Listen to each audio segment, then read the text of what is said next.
The banquet hall was heavy with the scent of roses and wine, a glittering cage of light and sound that pressed against my skin. I stood at the edge of it, all my fingers brushing the worn hem of my navy dress, the one I'd worn to every formal occasion for a decade. It was my sister Clara's engagement party, and the chandeliers above cast a glow that felt like a spotlight on my inadequacy. I was Catherine Lila Sterling, 48 years old, and I didn't belong here. They hadn't even thought to save me a seat. I found a place near the back by the service door where waiters slipped in and out their trays, clinking with crystal glasses that caught the light. Clara, radiant in her silk gown, moved through the crowd like a star, her fiancé a banker with a laugh. Too loud for the room, trailing her like a shadow proud of its source. My aunts, my cousins, the neighbors who'd known me since I was a girl, they all swirled around her, their voices bright, their eyes gliding past me as if I were a piece of furniture. "Catherine, you made it?" Clara had said when I arrived, her smile fleeting her gaze already pulled to someone more vibrant. I nodded my lips still. What was there to say? Then it came sharp and deliberate like a blade slipped between my ribs. A group of Clara's friends, younger women with polished nails and sharper tongues, lingered by the dessert table, their laughter slicing through the music. One of them, Lila, her name was Lila, caught my eye, then lingered on my dress. "Oh, Catherine." She called, her voice loud enough to turn heads. "Did you pull that dress from a thrift store? It's charmingly vintage, isn't it?" The laughter that followed was like glass shattering, bright and cruel, spilling across the room. My face burned a heat that crept up my neck, but I didn't move. I didn't speak. I stood there, hands clasped tightly, my spine as straight as it had been trained to be. You learn to vanish when the world decides you're nothing. Not because you want to, but because it's easier. Easier than explaining why I never married, why I live alone in a modest house at the town's edge, why my stories stay locked behind my teeth. They don't know me. They never have. And I've let them believe I'm nobody because the truth is a weight they'd never carry. It's a weight I've borne alone in silence for so long, it feels like part of my bones. I watch Lila and her friends drift away, their laughter fading into the party's hum, but the sting lingered, a quiet bruise blooming in my chest. It wasn't anger, not exactly. It was something softer, heavier, something that had lived in me for years, growing with every sidelong glance, every whispered pity. I could have left then, slipped through the service door, and driven home to my silent house where the walls don't judge. But I stayed.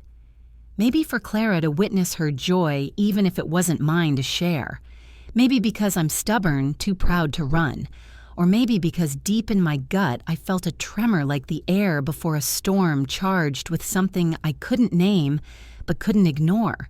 I'm telling you this, every raw and tender piece, because I want you to know what it's like to carry a truth that could break a room apart. To stand in a crowd who think they've measured you when they've never seen the half of who you are.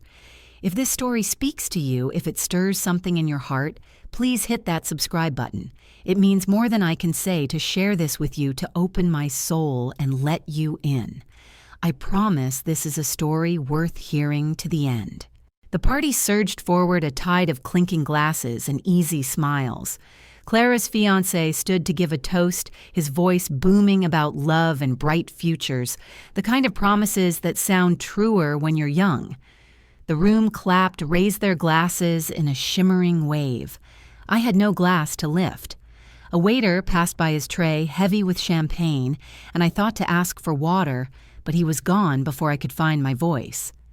I stayed in my corner, watching, waiting, for what I didn't know. My hands remained clasped, my eyes steady, but in the quiet of my mind I saw another version of myself, a woman who stood in rooms where silence wasn't shame, but survival. I remembered a night years ago under a sky so dark it swallowed sound. I was younger then, my hands steady on a radio. my voice low, giving orders that turned the tide of something bigger than me. That woman, that version of me, she wasn't here tonight. She was buried, deep locked away where no one could find her. Not Clara, not Lila, not the aunts who whispered about my wasted life. I let my gaze drift to the floor, to the scuffed toes of my shoes, and I wondered just for a moment if I'd buried her too well. The hum of the party pulled me back. Conversations overlapped, a tapestry of voices weaving stories I wasn't part of. I shifted my weight, my legs aching from standing so long, but I didn't seek a chair. There wasn't one, for me, not here.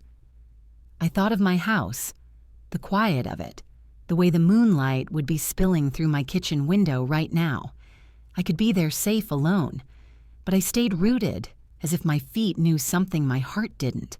Then the doors at the far end of the hall opened and the air in the room changed.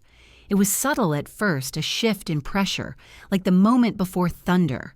A man stepped inside his presence, pulling the space taut.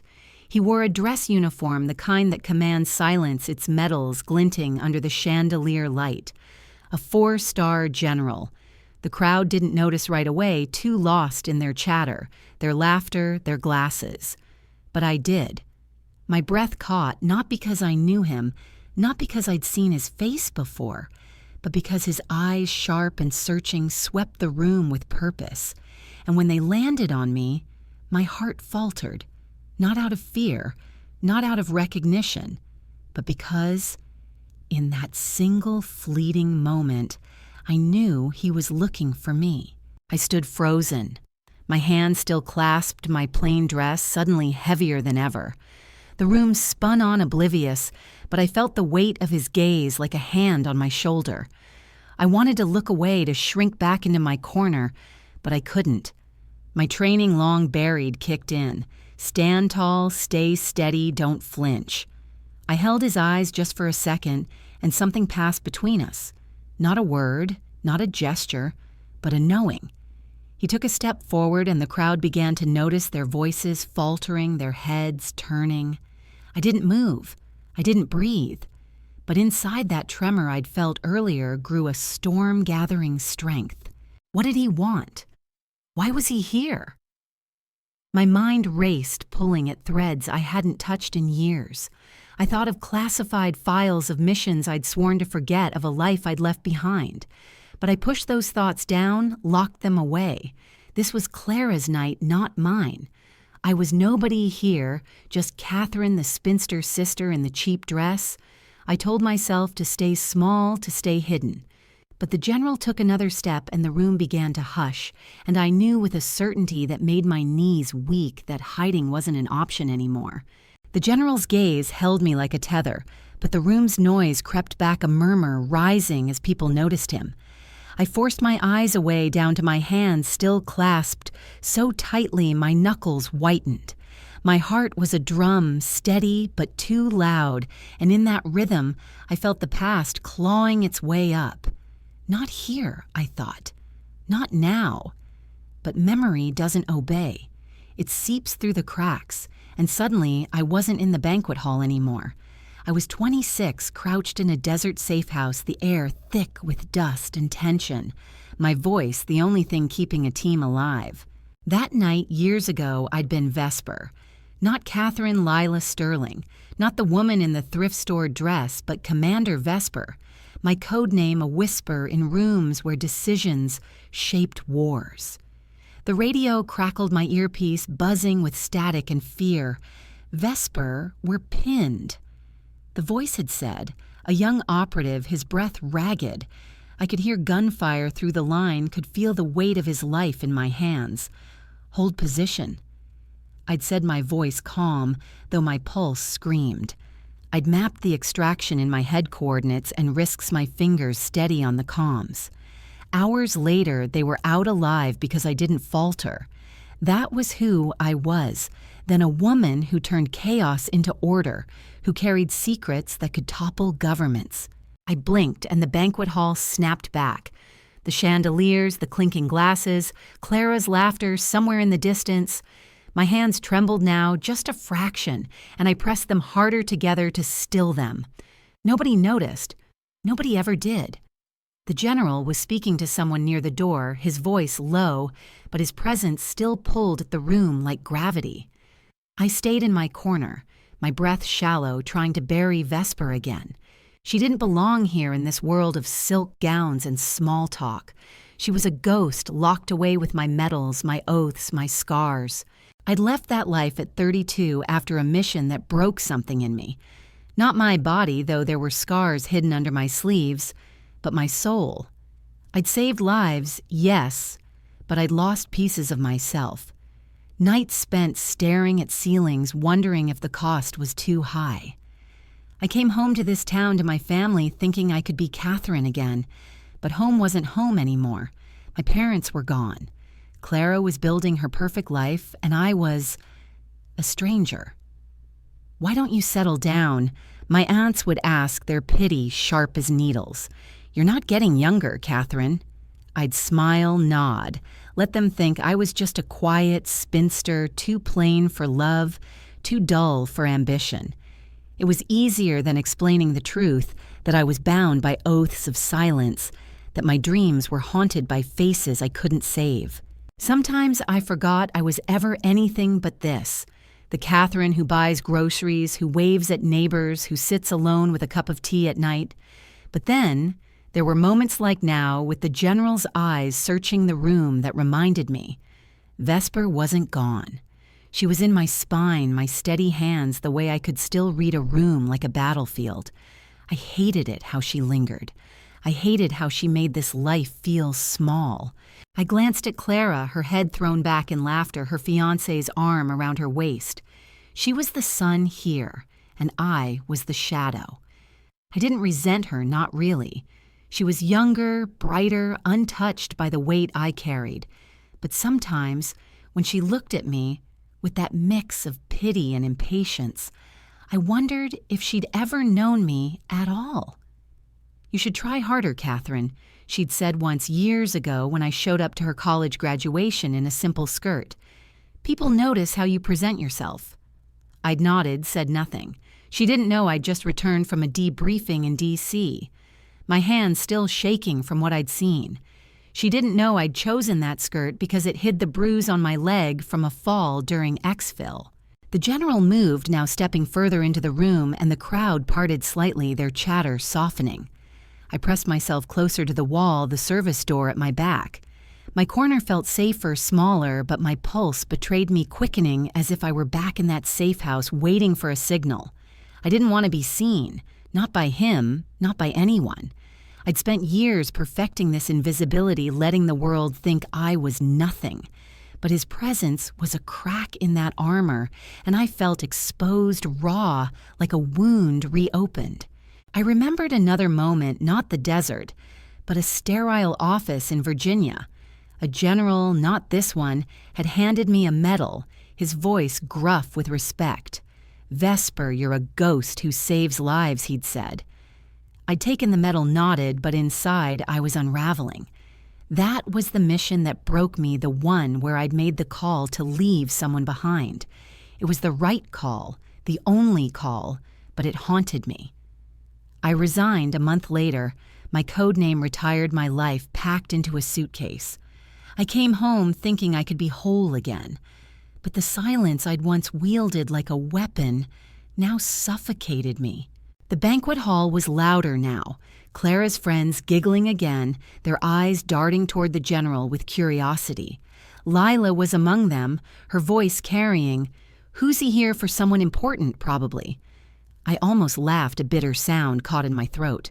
Important. They had no idea. I wondered what they'd say if they knew the woman in the cheap dress had once briefed presidents, had once held lives in her hands. But I didn't want their awe. I didn't want anything from them. I just wanted to get through this night, to go home and lock the door and be alone with my ghosts. Yet the general's presence wouldn't let me. He was speaking to a man in a suit, now his gestures precise, his eyes still scanning. I felt a pull, an instinct to step forward to meet his gaze and face whatever this was. But I stayed still, my training warring with my fear. Vesper would have moved. Catherine stayed. And in that moment, I hated them both, the woman I was and the woman I'd become. I hated how I'd let this town, this family, shrink me. I hated how I'd let Lila's laughter cut so deep. I thought of my house, the quiet of it, the drawer where I kept my medals hidden under old letters. Sometimes late at night I'd take them out, feel their weight, remember who I'd been. But I always put them away before dawn, as if the light would betray me. I was still bound by my oaths, by the secrecy that had defined my life. Even now, standing in this glittering hall, I couldn't speak my truth. Not to Clara, not to Lila, not to the aunts who clucked their tongues, and maybe not even to myself. The general turned his eyes, finding me again, and this time he didn't look away. My breath caught, and I felt the room shrink, the chatter fading to a dull hum. He took a step toward me, then another, and the crowd began to notice their heads turning, their voices faltering. I wanted to run, to slip through the service door and disappear, but my feet wouldn't move. My hands, still clasped, were steady now, as if Vesper had taken over, as if she knew something I didn't. I remembered one last thing, a moment from my final mission. I'd been in a helicopter, the roar of the blades drowning out everything but my own voice giving the order to pull out. We'd saved the team, but not all of them. I'd looked down at the desert below, the dust swirling, and I'd known I couldn't do it anymore. I'd known I had to leave Vesper behind, but standing here with the general closing the distance, I realized she'd never left me. She was in my blood, my bones, my silence. He was closer now, the crowd parting like a sea, and I felt the weight of every eye in the room. Clara's laughter stopped. Lila's voice fell silent. I stood taller, my chin lifting just a fraction, and I met his gaze. Not as Catherine, the forgotten sister, not as the woman in the cheap dress, but as something else, something I'd tried to bury but could never escape. The general stopped a few feet away, his eyes locked on mine, and for a moment the banquet hall felt like it was holding its breath. The crowd's murmurs softened their curiosity, a palpable weight, but I didn't look at them. I couldn't. My world had narrowed to the man in the dress uniform, his medals glinting like stars, his presence a reminder of a life I'd tried to leave behind. I was Catherine Lila Sterling's. The woman they all forgot, but in his gaze I felt like Vesper again, Commander Vesper, the ghost who saved lives. My hands still clasped were steady, but my heart was a storm. He didn't speak, not yet. He just stood there as if giving me a moment to decide whether to run or face him. I wanted to run. Every instinct screamed to slip through the service door, to escape the eyes now turning toward me. Clara's, Lila's, the aunts who'd whispered about my wasted years. But I didn't move. I'd been trained to stand, to hold ground, even when the odds were against me. So I stayed my spine straight, my chin lifted just enough to meet his eyes. And in that silence, I felt the weight of every slight, every dismissal, every laugh that had cut me open over the years. You don't survive what I did without learning to carry pain quietly. It's not bravery, it's necessity. In this town, I'd become a master of it. They called me spinster. Nobody, poor Catherine, their voices dripping with pity or scorn. At family dinners, they'd talk over me, their stories of promotions and weddings drowning out the silence I offered. You should get out more. My cousin Ellen had said, once her tone kind, but her eyes cruel. You can't just fade away. I'd smiled, nodded, let her think I was grateful for the advice. She didn't know I'd once stood in rooms where my words stopped wars. She didn't know I'd faded on purpose. I glanced at Clara now, across the room, her silk gown catching the light. She was watching her brow, furrowed, her fiancé's arm still around her. She looked confused, maybe annoyed, as if the general's presence was stealing her spotlight. I almost felt sorry for her. She'd spent her life being the golden child, the one who shone, while I stood in the shadows. But those shadows were my choice. They kept me safe, kept my secrets locked, where they couldn't hurt anyone. Or so I'd thought. The general took a step closer, and the room's hum faltered further. Lila and her friends were whispering now, their eyes darting between me and the man in uniform. "Who is he?" I heard one of them say, her voice sharp with intrigue. "Why is he looking at her?" I wanted to laugh a bitter sound that would have betrayed me. They thought I was nothing, a woman whose life began and ended with a cheap dress and a quiet house. They didn't know I'd once knelt in the dirt, my hand steady on a wounded soldier, whispering promises I couldn't keep. They didn't know I'd carried that soldier's name in my dreams ever since. I'd always been kind despite it all. When Clara needed help planning this party, I'd spent hours addressing invitations, my handwriting neat and precise. When my Aunt Margaret complained about her aches, I'd listened, brought her tea, nodded through her stories. When Lila and her friends laughed at my dress, I'd said nothing, let the moment pass. Kindness was my shield, my way of proving I was still human, still whole, even if they couldn't see it. But kindness doesn't stop the bleeding. It just keeps you from screaming. The general's eyes softened just a fraction, and I felt a pang in my chest. Not fear, not anymore. It was recognition, the kind that comes when someone sees you, not the mask, but the truth beneath. I hadn't felt that in years, not since my last debriefing when a colonel had shaken my hand and said, "Vesper, you're one of the best." I'd nodded, walked away, and never looked back. But now, standing in this glittering hall, I couldn't walk away. The past was here, in the shape of a man who knew my name. I thought of the nights I'd spent alone, my house so quiet I could hear the clock ticking. Sometimes I'd sit at my kitchen table, a cup of tea gone cold, and wonder if I'd made the right choice. Leaving the service, coming home, letting the world think I was nothing. I'd wanted peace, but peace was a lie. The silence I'd craved was just another kind of war fought against memories that wouldn't fade. I'd see the desert, the safe house, the faces of those I'd saved and those I hadn't. I'd hear my own voice steady giving orders, and I'd wonder who that woman was. Not Catherine the spinster, not Catherine the forgotten sister, but Vesper, the one who'd carried a nation's secrets in her hands. The crowd was fully aware of the general, now their voices a low buzz, their eyes shifting between us.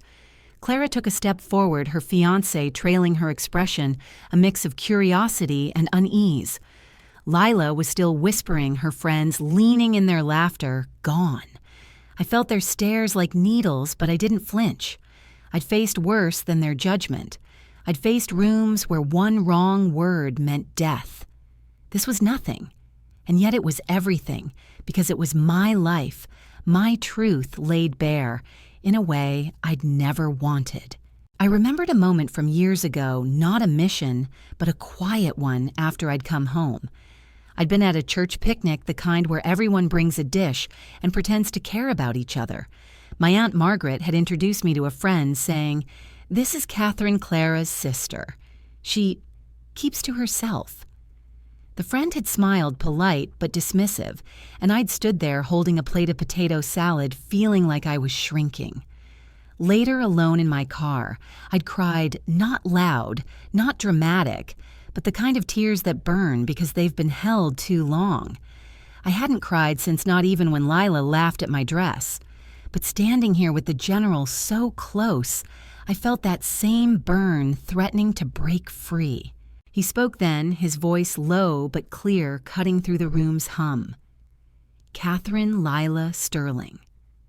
My name spoken like a command, but soft, almost reverent. I nodded barely, my throat tight. The crowd stilled, a collective intake of breath. Clara's eyes widened. Lila's mouth fell open. I wanted to disappear, to be anywhere but here, but I couldn't. Not now. Not when he was looking at me like I was someone who mattered. I thought of my medals hidden in that drawer at home. I thought of the nights I'd held them, their weight, a reminder of who I'd been. I thought of the oaths I'd taken, the ones that bound me, still keeping my truth locked away. I'd endured so much mission's losses, this town's endless dismissal, because I believed in those oaths, in the duty they demanded. But endurance is a lonely thing, and I was tired. so tired of being nothing to them, when I'd been everything to others in ways they'd never know. The general took another step, closing the distance, and I felt the room tilt, the chandeliers blurring above. He was here for me, and I didn't know why, but I knew it wasn't small. My hands, still clasped, were steady, but inside I was unraveling. Not because I was afraid, but because I was remembered. Someone somewhere hadn't forgotten Vesper, and that truth, after all these years, was more than I could bear. I glanced at Clara again, her face pale now, her fiancé whispering something in her ear. She didn't understand, not yet. None of them did. But they would. Soon. And I wondered in that fleeting moment if I was ready for it, if I was ready to let Vesper step into the light after all this time in the dark. The general's voice lingered in the air, my name, Catherine Lila Sterling, still echoing in my ears, like a call I hadn't answered in years. The banquet hall, once a swirl of laughter and clinking glasses, had gone quiet, the kind of quiet that feels like the world is waiting. I stood in my corner, the service door at my back, my plain navy dress a stark contrast to the glittering gowns around me. My hands were still clasped, my spine rigid, but inside I was a storm of memory and fear. The general's eyes held mine steady, unwavering, and I knew there was no escaping this moment. Not anymore. Clara's engagement party had been a spectacle from the start, planned with the precision of a military operation, though I'd never tell her that. The invitations embossed with gold had gone out months ago, and I'd spent evenings at my kitchen table addressing them in my careful script, while Clara fretted about guest lists and catering. "You're so good at the small stuff, Catherine," she'd said, her tone half grateful, half dismissive. I'd nodded, said nothing, let her think I was just the helpful older sister, content with scraps of her attention. But I'd almost didn't come tonight. The thought of standing in this room surrounded by people who saw me as less had kept me in my house until the last minute, my car keys heavy in my hand. I'd come for Clara, I told myself, for family. But now with the general so close, I wondered if something else had pulled me here, something I couldn't name. The room was a sea of faces now all turned toward us. Clara stood frozen near the center, her silk gown catching the chandelier light, her fiancé's hand on her arm as if to steady her. Lila and her friends huddled by the dessert table, their whispers sharp, their eyes wide with confusion. My aunts, my cousins, the neighbors who'd known me since I was a girl, they all watched their expressions a mix of curiosity and unease. They didn't understand why a 4-star general was here, why he was looking at me, the woman they'd dismissed for years. I wanted to shrink, to slip through the service door and disappear, but my feet wouldn't move. My training held me in place. Stand tall, face the moment, don't flinch. I hadn't wanted to be here, not really. The invitation had felt like an obligation, a reminder of my place in this family, the quiet one, the one who didn't shine. Clara had called me a week ago, her voice bright over the phone. "You're coming right, Catherine. It's a big night." I'd heard the subtext, "Don't embarrass me." I'd almost said no, almost told her I was tired, that my house was enough for me. But I'd remembered her as a little girl trailing me around our backyard. Her laughter, the only thing that felt like home after I'd left the service.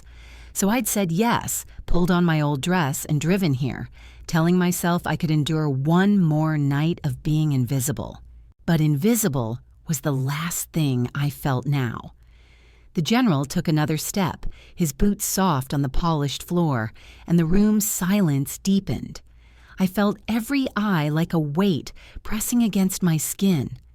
Lila's earlier laughter echoed in my mind, thrift store vintage, and my cheeks burned again, not with shame, but with a quiet anger I hadn't let myself feel in years.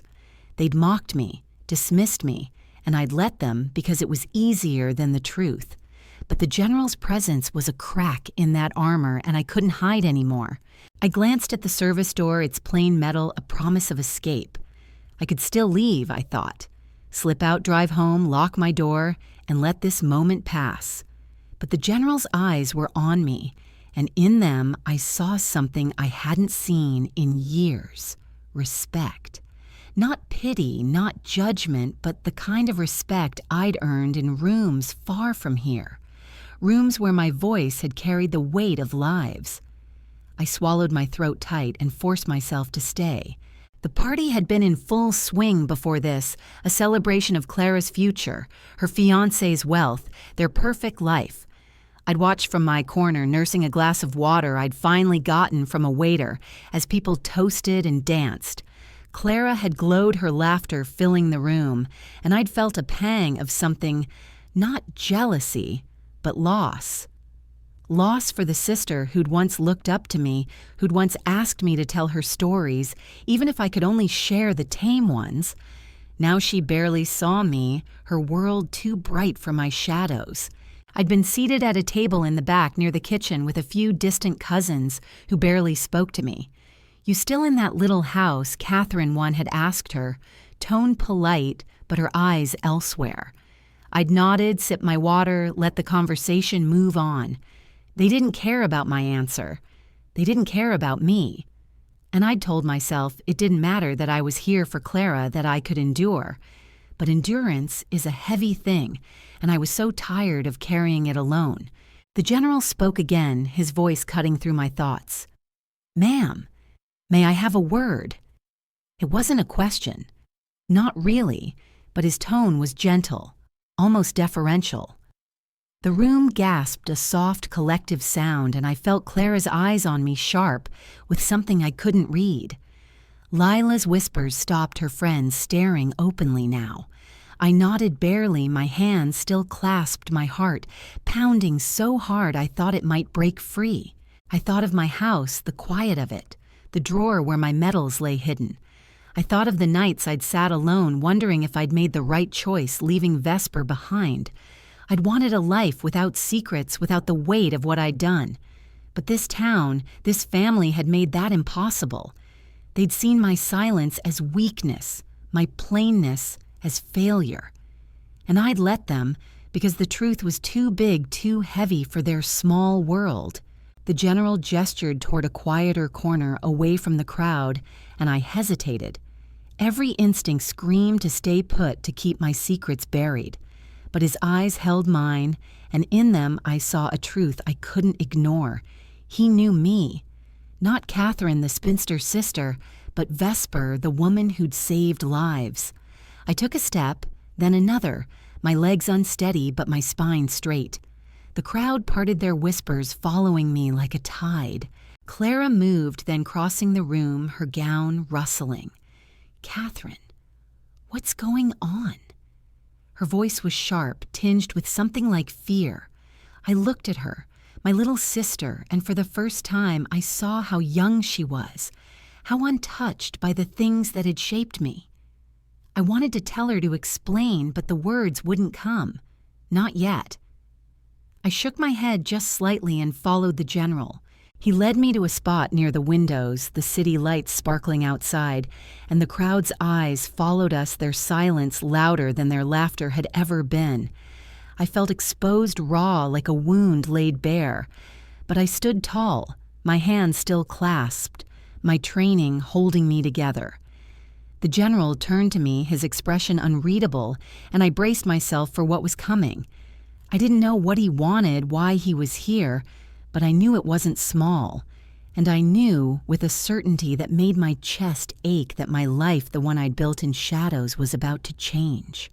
The city lights beyond the banquet hall windows shimmered like distant stars, but they couldn't pull my eyes from the general. He stood close now, his dress uniform crisp, the medals on his chest catching the chandelier glow. I was Catherine Lila Sterling, 48, the woman this room had forgotten, but his presence made me feel like Vesper again. Commander Vesper, the name I'd buried under years of silence. My hands, still clasped, were steady, but my pulse was a wild thing, beating against the cage of my ribs. The crowd's whispers had faded to a hush, their eyes heavy on us, and I felt the weight of their confusion, their curiosity, their judgment.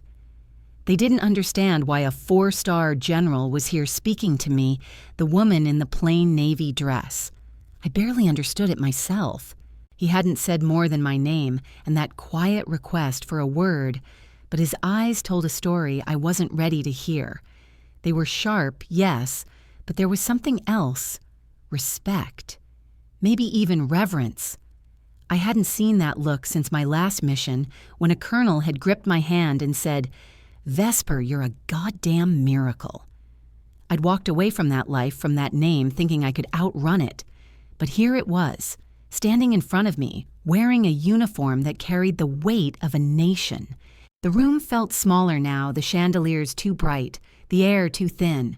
Clara was still nearby, her silk gown a soft rustle, as she hovered, her face pale, her eyes darting between me and the general. Lila and her friends stood frozen by the dessert table, their earlier laughter gone, their mouths slightly open. My aunts, my cousins, the neighbors who'd called me poor Catherine for years, they all watched, their expressions a mix of shock and something like fear. They didn't know what was happening, but they knew it was big. I wanted to shrink, to slip back into my corner by the service door, but the general's presence held me in place, a tether I couldn't break.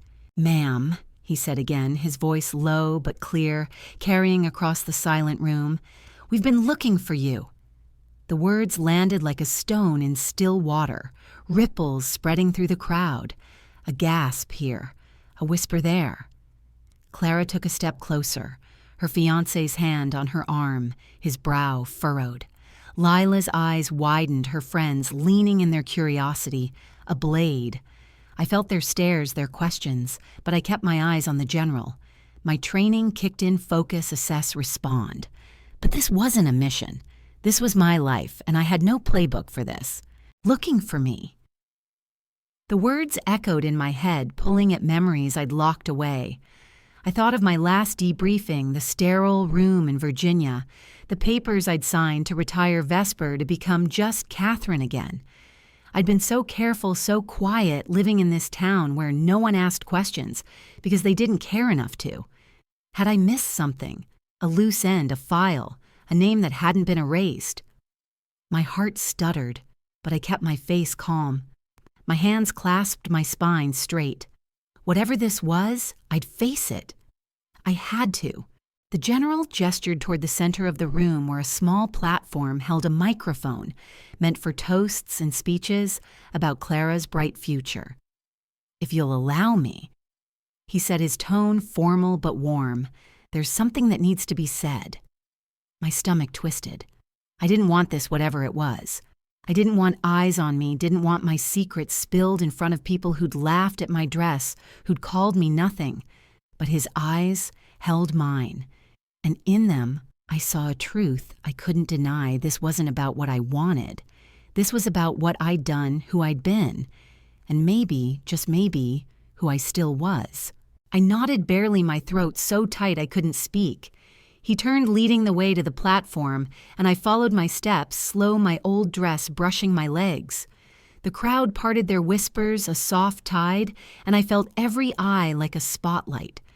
Clara's face was a mask, now her joy from earlier gone, replaced by something I couldn't read, confusion, maybe anger. Lila's group stared, their hands clutching champagne flutes, their earlier mockery forgotten.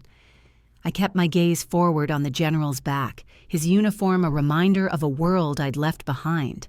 As we reached the platform, the general stepped up first, taking the microphone with the ease of someone used to command. I stood beside him, my hand still clasped my heart, pounding so hard I thought it might break. The room was silent now, not a clink of glass, not a whisper. Just the hum of anticipation, the weight of a moment no one understood but everyone felt.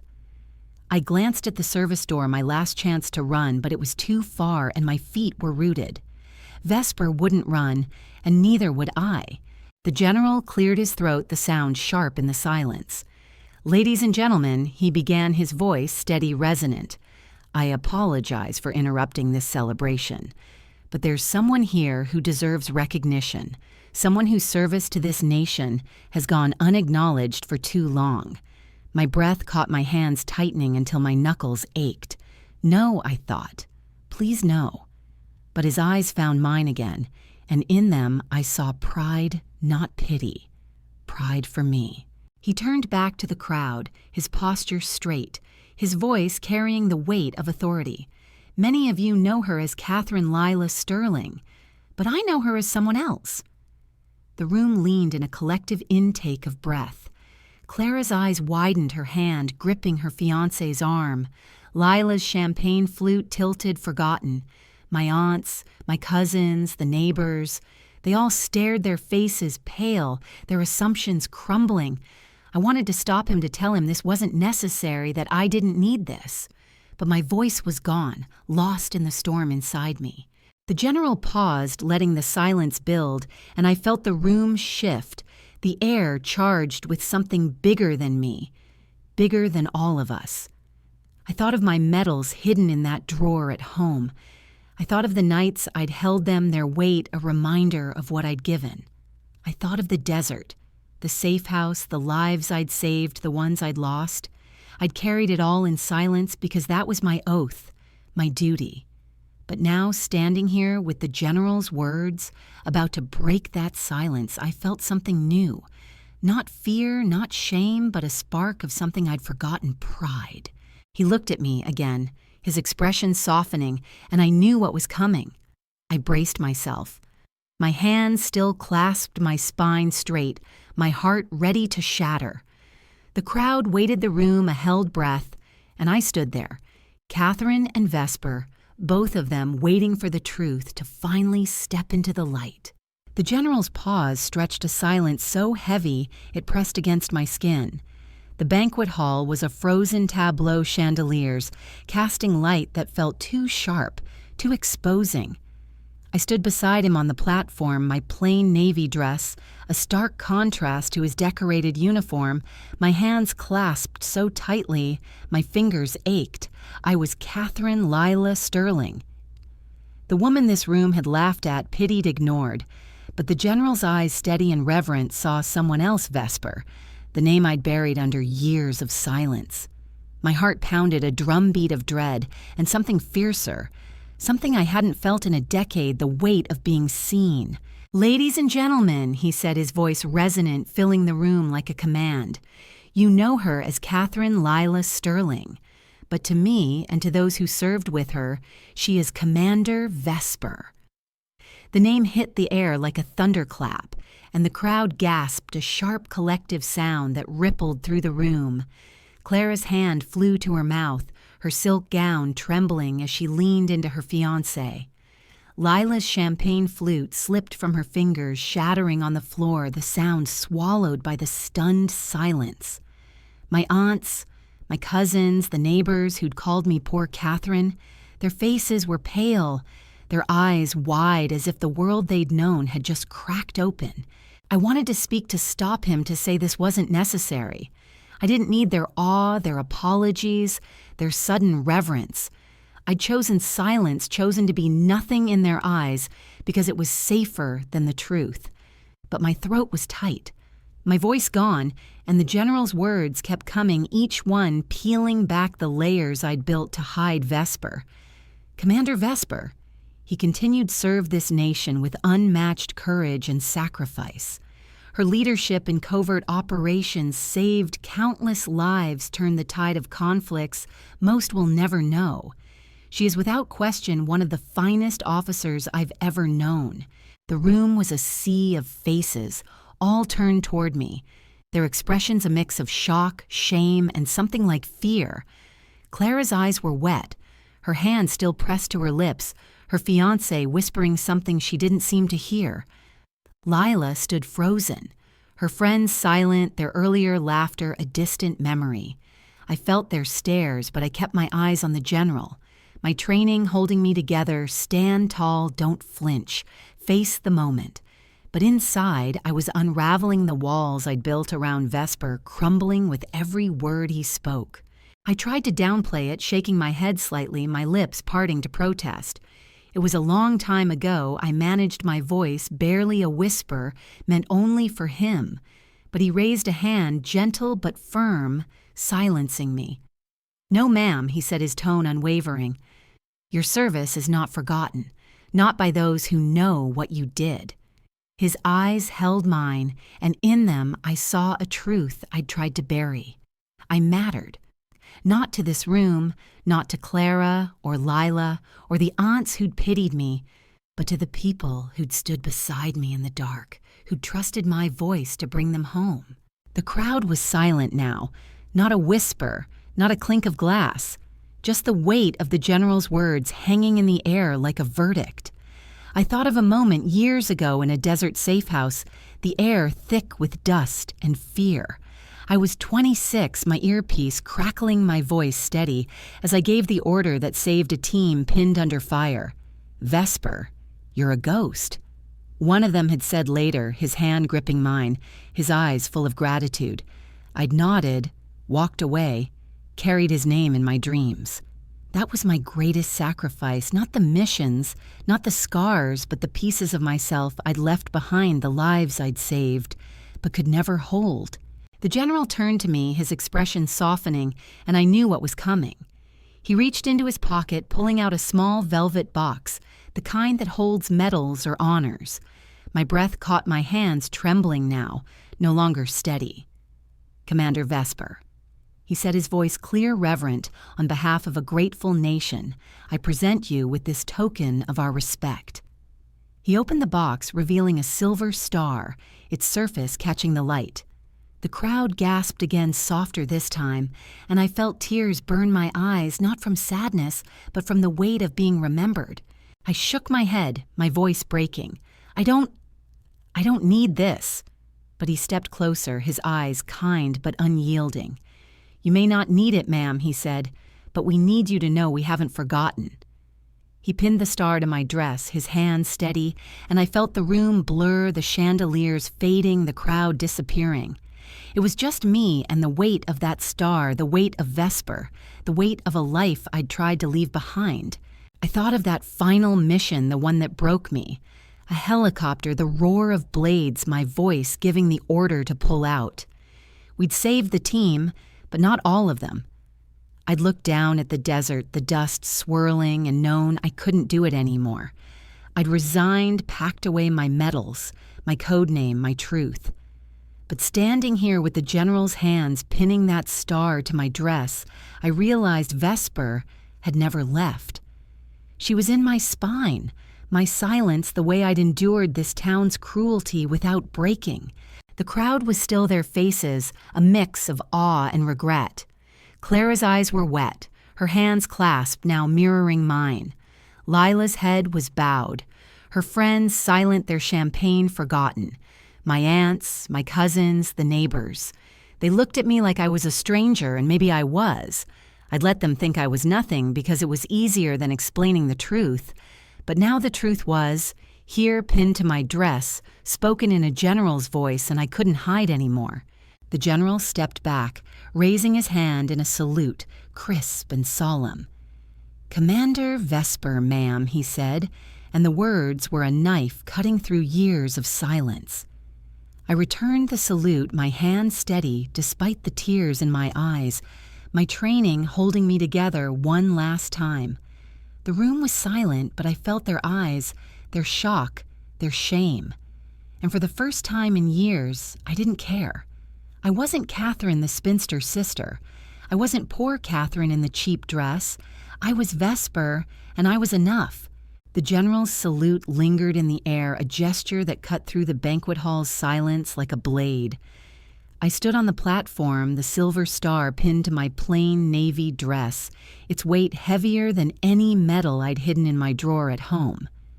I was Catherine Lila Sterling, 48, but to him, to the truth he'd just unveiled, I was Commander Vesper. The room was still the crowd's eyes fixed on me, Clara's tearful, Lila's ashamed, my aunts and cousins stunned. Their earlier laughter, their pity, their dismissal, all of it hung in the air, exposed and irrelevant. My hands no longer clasped, hung at my side, steady now, but my heart was a quiet ache, not of pain, but of release. The general stepped back, his presence still commanding, but his eyes softened as he looked at me. "Thank you, Commander," he said, his voice low, meant for me alone. I nodded barely, my throat too tight to speak. The crowd stirred a ripple of movement as people shifted, some standing, others leaning forward, their faces a mix of awe and something deeper regret, maybe, or recognition of their own misjudgment. I felt their gazes, but I didn't meet them. I looked past them to the city lights beyond the windows, their distant glow a reminder of a world bigger than this room, bigger than their small opinions. Clara moved first, her silk gown whispering as she crossed the room, her fiancé trailing behind, his confidence gone. She stopped at the edge of the platform, her eyes wet, her hands twisting together. "Catherine," she said, her voice breaking, "why didn't you tell me?" There was no anger in her tone, only hurt, and for a moment I saw the little girl who'd once followed me around begging for stories. I wanted to answer, to explain the oaths, the scars, the silence I'd chosen to protect her, to protect myself. But I didn't. I just looked at her, my expression soft but unyielding, and let my silence speak.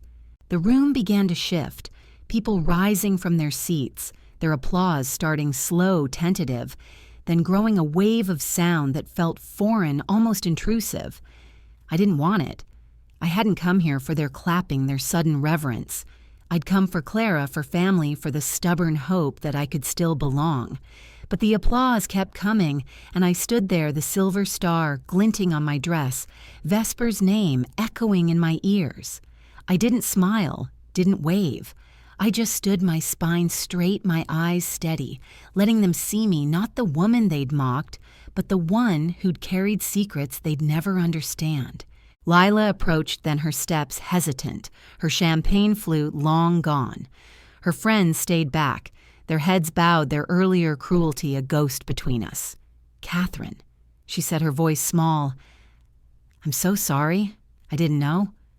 Her eyes were red, her polished confidence shattered, and I saw the weight of her regret, the shame of her laughter. I could have said something sharp, could have let her feel the sting of her own words, thrift store vintage. But I didn't. I looked at her, my gaze calm, and said, "It's done." 2 words, quiet but final, and she nodded, stepping back, her apology left hanging in the air. My aunts and cousins were next, their faces a mix of pride and guilt. Aunt Margaret, who'd once called me a burden, reached for my hand, her fingers trembling. "Catherine." "We had no idea," she said, her voice thick. "You never said." She trailed off, and I pulled my hand back gently, my silence louder than her words. I didn't need their explanations, their excuses. I'd endured their pity for years, let it slide off me like rain because I knew who I was. And now they did too. The general remained at my side, his presence a quiet anchor. He didn't speak again, didn't need to. His salute, his words, the star on my dress, they'd said enough. The crowd's applause faded, replaced by murmurs, people turning to each other, their voices low but urgent. "Commander Vesper." I heard someone say the name, passing through the room like a current. I felt Clara's eyes on me, still, her hurt, softening into something like awe, but I didn't look at her. I couldn't.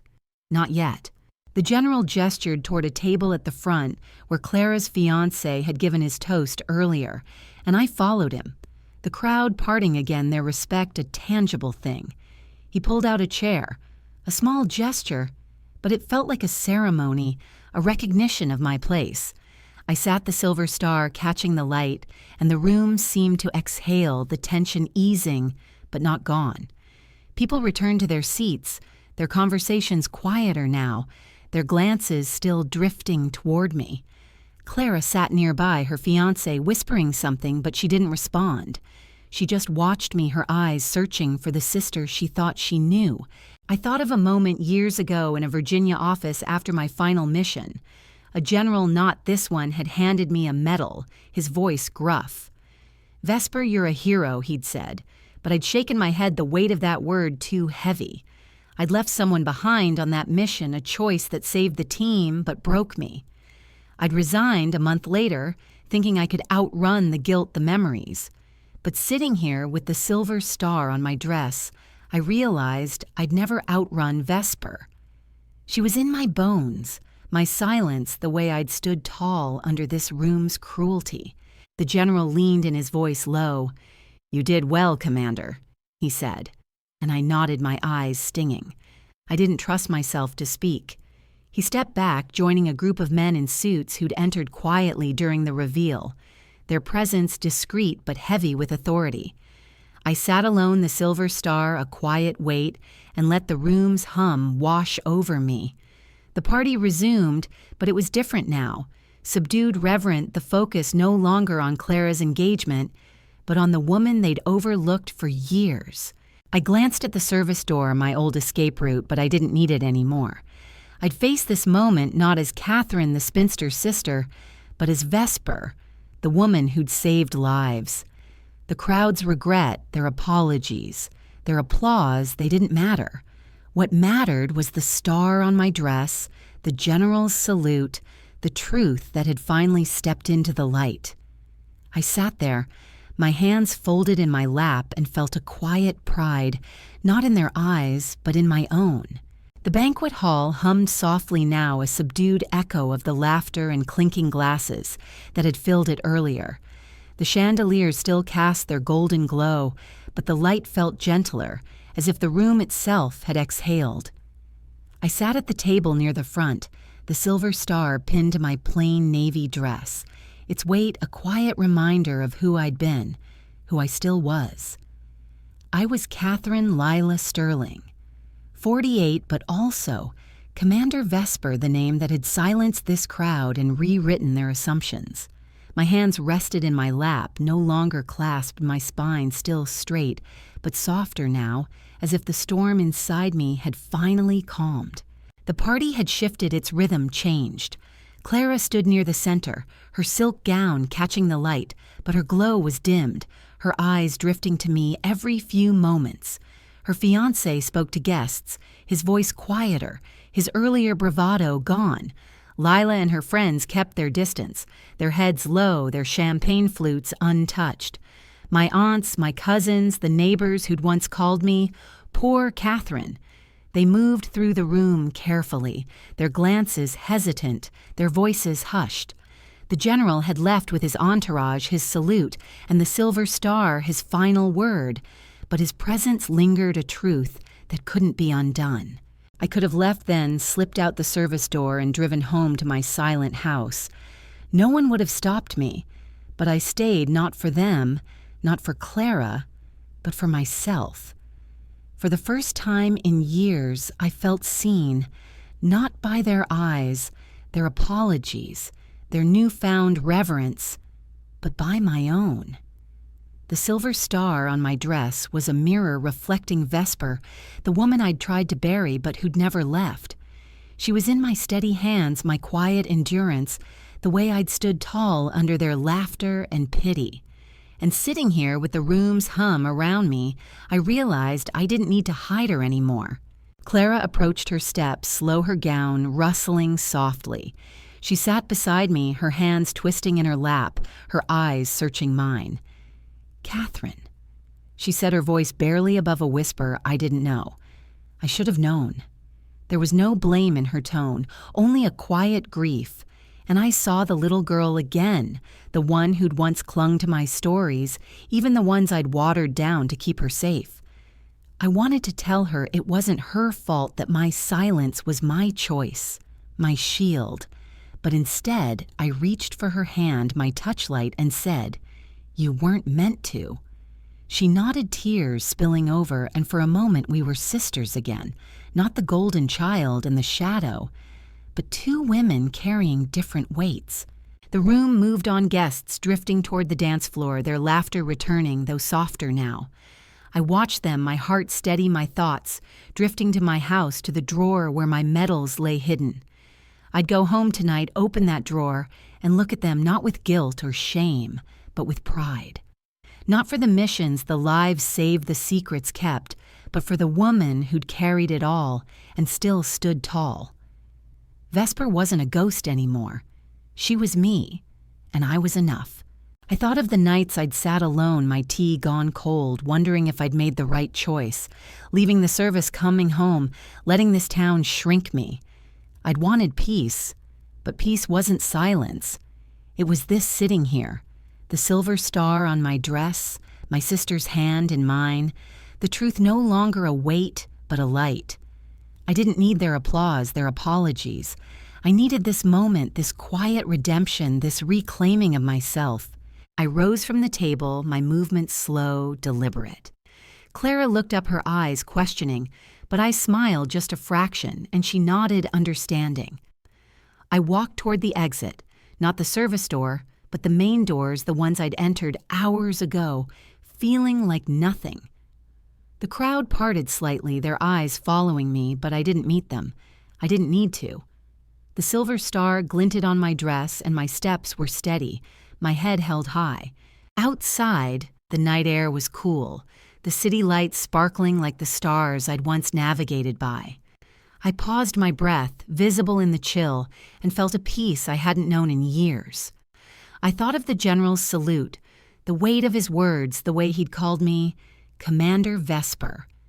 I thought of Clara's tears, Lila's shame, the crowd's silence. None of it was revenge, but it was justice. Not loud, not vengeful, but quiet. Graceful, earned. I'm telling you this, all of it, because I want you to know something. You don't need to explain your past to anyone. It lives in your spine, in the way you carry yourself, in the silences you choose. You don't need their eyes to see your worth, their words, to know your strength. You are enough just as you are, and no one can take that from you. If this story has touched you, if it stirred something in your heart, please share it, subscribe, let others hear it.